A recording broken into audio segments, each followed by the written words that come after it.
My parents denied me $70,000 to save my sick son, but they gifted $200,000 to my sister.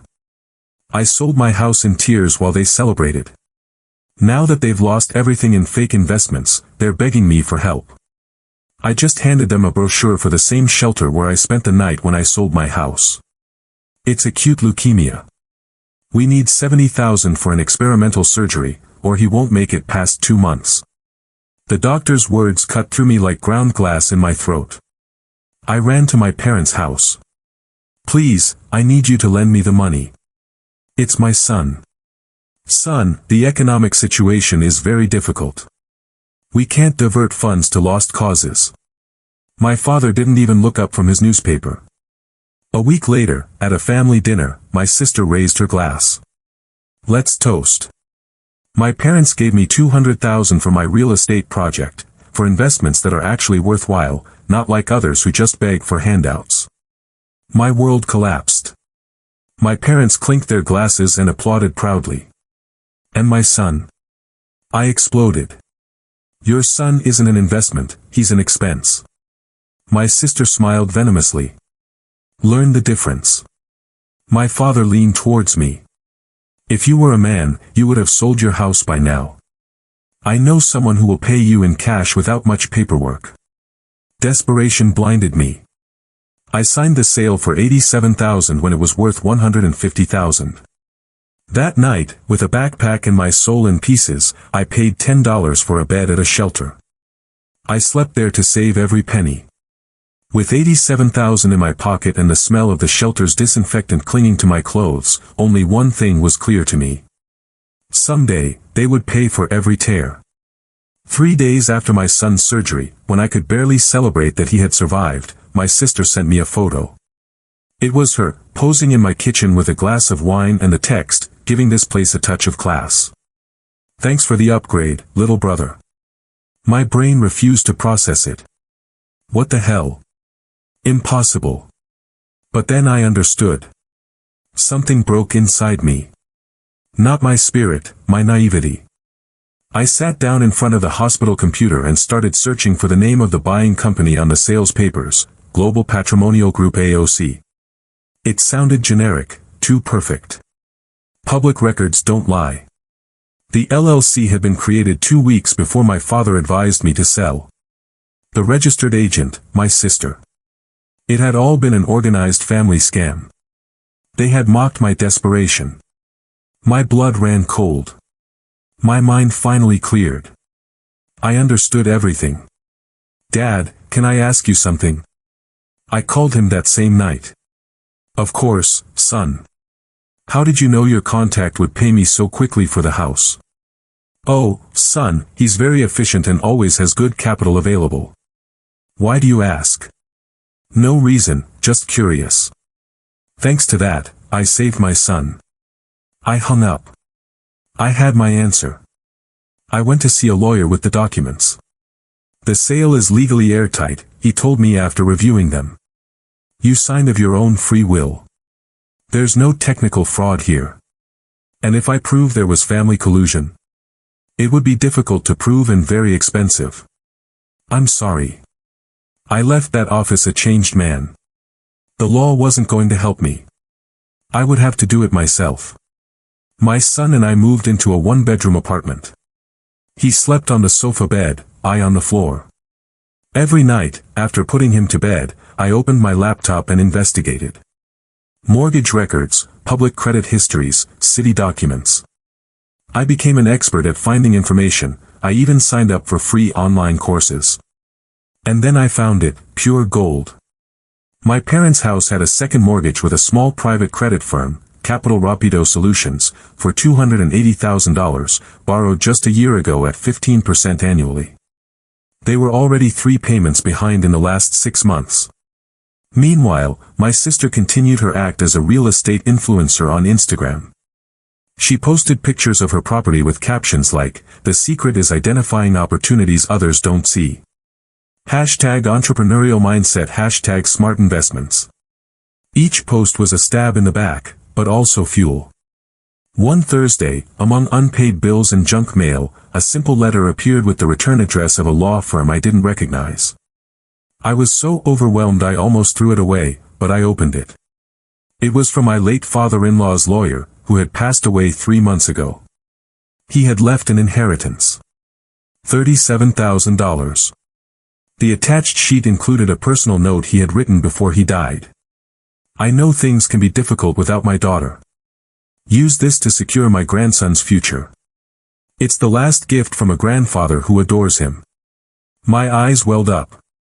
It was the first time I had cried since my son's diagnosis. The love of my wife's family manifested as an unbreakable fortress to save us, while my own blood had tried to destroy us. The irony was so perfect it almost hurt, but it was also a sign, an instruction. This was no longer just revenge, it was pure justice. A grandfather's last act of love was going to finance the annihilation of the others. I called Capital Rapido Solutions. Good morning. I'm interested in buying private debt portfolios. Do you have any available? A few, yes. What kind of amounts are you working with? Up to $300,000 in cash. Perfect. I can show you several options. I reviewed all the available portfolios until I found the one I was looking for. House in Los Alamos. Original loan for $280,000. 3 missed payments. High-risk debtors. I'm interested in that one. What's the price? $182,000. It's problematic, hence the discount. I'll take it.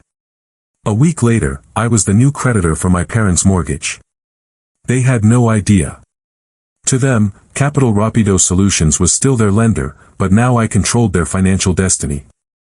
I sat in my apartment that night with my son asleep on the couch and the mortgage documents in my hands. I had become the silent predator, the one who waits patiently. My sister kept posting photos of my old house. My parents continued living as if nothing had happened. None of them knew that the boy they had humiliated and scammed now had the power to destroy their financial world whenever he pleased. But I was in no hurry. Revenge is a dish best served cold, and I had just started cooking. Every night before sleeping, I reread my father-in-law's note. It's the last gift from a grandfather who adores him. He was right. It was a gift, and I was going to use it exactly as he would have wanted.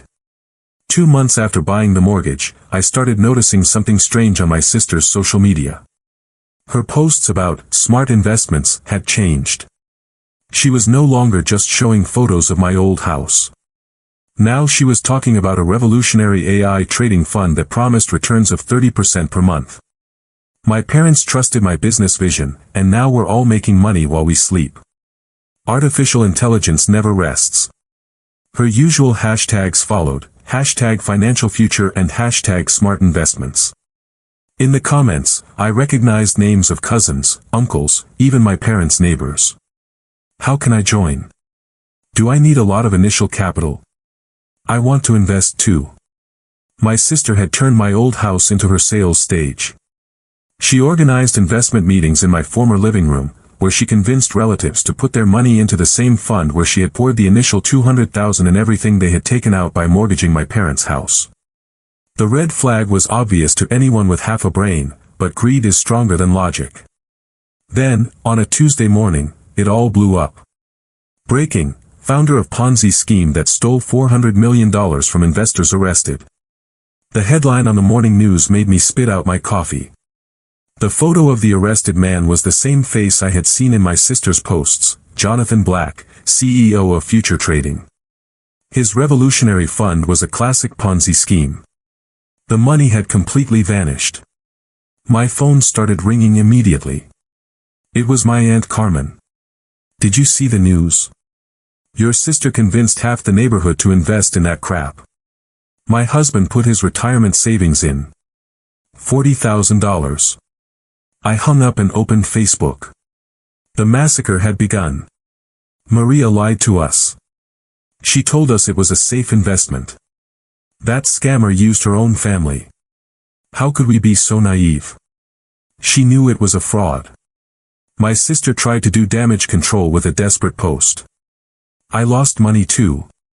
We were victims together. Please understand I never would have risked my family's money if I had known. But it was too late. Her reputation was destroyed, and along with it, my parents.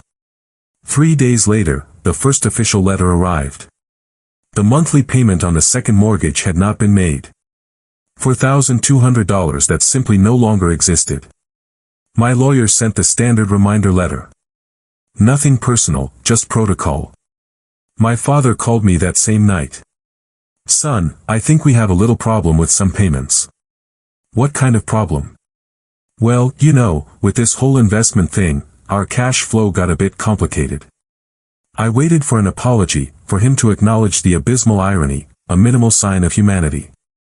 But he blurted out with a demanding tone, "Son, I heard you're doing well, that you're almost a millionaire with your inheritance. Your duty as a son is to help us out of this. We just need $180,000 to pay off the debts." "I don't know what you're talking about, Dad," I replied with a forced calm. "I'm broke, just surviving." I hung up without another word. I didn't sleep that night. My father's words echoed like a poisonous refrain, "Almost a millionaire, your duty as a son." The audacity of his demand was suffocating. I knew he wouldn't stop there. His world was crumbling, and I was the perfect scapegoat. A week later, my personal hell began. My Aunt Carmen called me, crying. "Your dad is telling the whole family that you sabotaged the investments out of pure envy, that you ruined your sister's success by refusing to help them, even though you're now almost a millionaire with your inheritance. That you're a selfish son." "Seriously?" "He says you've always been bitter and vengeful, that you even made up your son's cancer to get attention." My blood ran cold. "He said that, we don't believe him, but he's convincing some people. Your Uncle Raul won't talk to you anymore." But my father didn't stop there. 2 days later, my boss called me into his office. "Hey, I received a very strange call yesterday. A man claiming to be your father." My heart sank. "What did he say?" "That you have a substance abuse problem.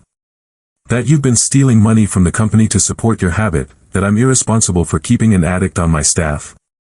"Boss, you know that's." "Of course I know it's a lie. I've known you for 8 years. But I need you to make an official statement for HR in case this escalates." I recorded my testimony that afternoon.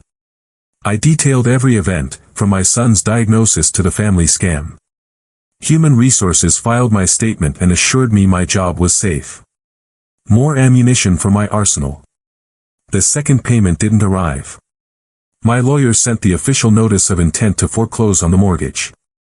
It was no longer just a reminder, it was a legal threat. My sister showed up at my apartment 3 days later, without makeup, with swollen eyes, wearing the same clothes she'd worn for 2 days straight. "I need to talk to you." "About what?" "Please." Her tears seemed real for the first time. "Just 5 minutes." I let her in. She sat on my cheap sofa, the same one my son slept on every night, and began her performance. "I know I made mistakes. I know things got out of control, but we're family. Aha. I need your help to save our parents' house. I know you're swimming in money. Give me time. I can get the money and I'll pay you back." I looked at her with absolute calm. "Is it to save their house, or to give me back mine?" Her face transformed. The sadness vanished, replaced by pure rage. "My house? You sold it. No one forced you." "You're right. I sold it because you wouldn't lend me the money to save my son, money you used to buy my house at a bargain price. And he was saved. You should be grateful." Then, with contempt, she added, "I'm wasting my time with you. I knew you were an idiot who doesn't help his family." She stood up and headed for the door, but before leaving, she turned around. "This isn't over." That night, I received an email from her personal account. "You're going to pay for this. I'll ruin your life like you ruined ours. You have no idea what I can do to you." I printed the email immediately. Their next move was predictable. They tried to declare bankruptcy to evade the debt. My lawyer was prepared. "I presented evidence of all the recent transfers to your daughter," he explained over the phone. The initial $200,000, the withdrawals from the second mortgage, everything. The court can clearly see they're trying to hide assets. The bankruptcy filing was rejected. Desperation was making them creative. My sister created a GoFundMe using an old photo of my mother in the hospital. My mother is sick and needs urgent treatment. The family has lost everything in financial scams. Please help. The campaign raised nearly $7,000 in 2 days. But I had been monitoring her social media.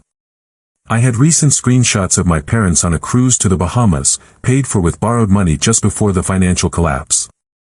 I anonymously sent the links to GoFundMe support with a note, the beneficiaries are committing fraud. Attached is proof of their true financial situation. The campaign was shut down for fraud 24 hours later. The money was returned to the donors. The humiliation within their circle was public. The final foreclosure notice arrived. They had 30 days to pay the arrears plus penalties, $15,500 they didn't have. They ignored it completely. On the 31st day, my lawyer obtained the court order to take possession of the property. It was then, upon reviewing the final judicial possession documents, that they stumbled upon the truth. The new creditor wasn't an anonymous firm. It was my name. That night, as I reviewed the legal documents with my son asleep beside me, my phone vibrated with a voicemail from my sister. Her voice was pure venom. Listen to me, you son of a bitch. If you think you can take our house and get away with it, you're dead wrong. If I can't keep my parents' house, I'm going to make sure social services investigates your unstable lifestyle. A single father living in a crappy apartment, obsessed with revenge, is clearly not a suitable environment to raise a child. I'm going to take your son from you just like you want to take the house from us. I saved the audio. Any doubt I had ever had evaporated completely. This was no longer just about justice for what they did to me. Now they had threatened my son. The game had changed, and I held all the cards.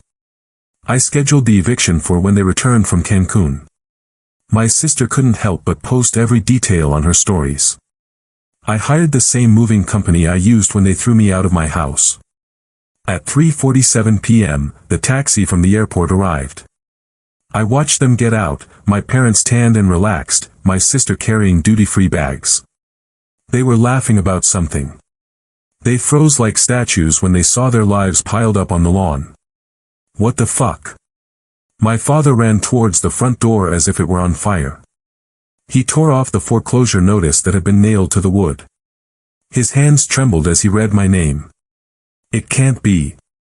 It can't be. I was across the street, leaning against my car, watching in silence, like a director watching his favorite movie. My sister saw me first. Her face went from confusion to absolute horror. You. She ran towards me like a madwoman. You're a monster. This is our house. I didn't respond. I just raised my phone, showing her clearly that I was recording. She stopped in her tracks. The neighbors were already peeking out. The whole block had a front row seat to the spectacle. My father approached. His arrogance had completely disappeared. It was your house, he murmured. The house where you grew up. I handed him a manila folder. This was my house too. His hands shook as he opened it. Inside was all the evidence, the fake LLC, the underpriced sale, the threats against my son. It's all in there, I said with glacial calm. My sister tried to snatch the folder from him. Those are lies. You manipulated everything. How did you manipulate the LLC you created 2 weeks before the sale? Or how did you manipulate Dad to convince me to sell? My father looked at the documents and his face crumbled. Daughter, this is true. Dad, don't believe him. He's making it all up. The papers fell from his hands. My God, you manipulated all of us. No, my sister screamed. He's crazy. He's obsessed with hurting us. Obsessed, I looked directly at her. Like when you said you were an investment and my son was an expense. Or when you threatened to take him from me. My mother, who until then had been in total shock, finally spoke. You threatened to take his son. It was an empty threat. I was angry. I took out my phone. Her own voice filled the street.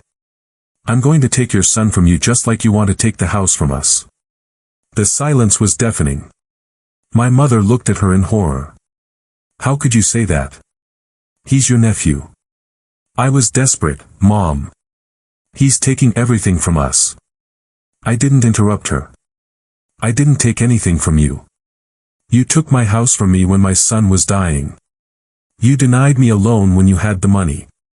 You celebrated while I slept in a shelter. My father tried one last move. Son, can we fix this? We're family. Family? Family is calling your sick grandson a lost cause.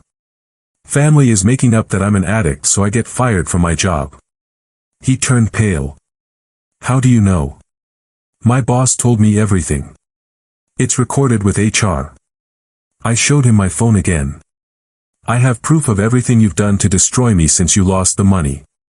My sister collapsed on the curb, crying. Now, where are we going to live? I looked at her without an ounce of compassion. I don't know. Maybe you could go to the shelter. It's $10 a night. What? My mother didn't understand the reference. It's where I slept when I sold my house because of you, to save every penny for my son's surgery. My father approached me with tears in his eyes. Please, forgive us. We made mistakes, but... Mistakes, I interrupted him. Scamming me was a mistake. Threatening my son was a mistake. Trying to get me fired was a mistake. I pulled a folded brochure from my back pocket. The same one I had been carrying for months, waiting for this moment. I handed it to my father. What is this? A brochure for the shelter. The same place I spent the night when you stole my house from me. He looked at it with trembling hands. You can't be serious. As serious as you were when you told me my son wasn't an investment, but an expense. My sister lifted her head, her makeup streaked. You're really going to leave us on the street? Exactly as you left me. The difference is, I didn't have a choice. You chose this when you decided to scam me. The neighbors were still watching, some recording with their phones. The humiliation was completely public. My father made one last desperate attempt. What if we give you your house back? We could make an exchange. What house? I looked at him in disbelief. The one she already had to sell to cover the losses from the Ponzi scheme.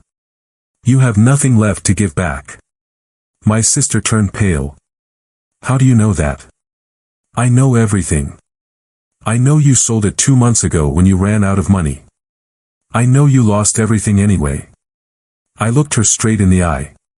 So not only did you lose on your scam, now you've lost this too. My father broke down. He literally collapsed onto the pavement, sobbing. I didn't know she had planned everything. I thought it was really an opportunity to help you. Sure. That's why you told me that if I were a man, I would have already sold my house. He had no answer. My sister screamed from the curb, "You're a psychopath." I didn't respond to her. I am exactly what you taught me to be. As I drove away, I saw them in the rearview mirror. 3 people who had destroyed their own family for greed, now standing among the wreckage of their lives, not understanding how they had gotten there. Justice had been served, cold, calculated, and completely deserved. It's been 8 months since the eviction. I sold the family home immediately. With that money and what was left of the inheritance, I bought a new house in a better neighborhood. It has a big yard where my son plays soccer every afternoon. The extended family viscerally hates her. My Aunt Carmen lost $40,000 of her retirement because of her and now literally crosses the street when she sees her. At the last family birthday, 3 families left when she arrived. The entire neighborhood knows she's the scammer who stole from her own relatives. The lady at the supermarket told me that people turn their backs on her when she goes shopping. The most delicious part is that my own parents privately blame her for everything. If she hadn't been so ambitious, none of this would have happened, my father tells her, according to my cousin. She destroyed the entire extended family out of greed and now she's completely alone. Not even her own parents fully trust her. My cousin also told me she can't get a job. Apparently, when employers Google her name, the first things that pop up are articles about the Ponzi scheme. My sister harasses me with fake profiles on social media. I systematically block them. It's like playing whack-a-mole with a desperate person. 3 months ago, I received a WhatsApp message from my mother. It was an empty 2-paragraph apology that ended with a request for money for urgent medical expenses. I replied with a single sentence, "I hope you find the help you need." I blocked her. Last night, I hung a new photo on our living room wall, my son and me at the front door of our new house, smiling. It's the first photo where I genuinely look happy in years. My son doesn't ask about his grandparents. Kids are smarter than we think. He knows that people who hurt him and his dad don't deserve to be in his life. Sometimes I wonder if I was too harsh. Then I remember my father's exact words, "We can't divert funds to lost causes." And the feeling passes. They built their empire on my ruins. I built my peace on theirs. Reddit, was I wrong to take away their lifelong home? Or did the house stop being a home the moment they used it as a weapon against me?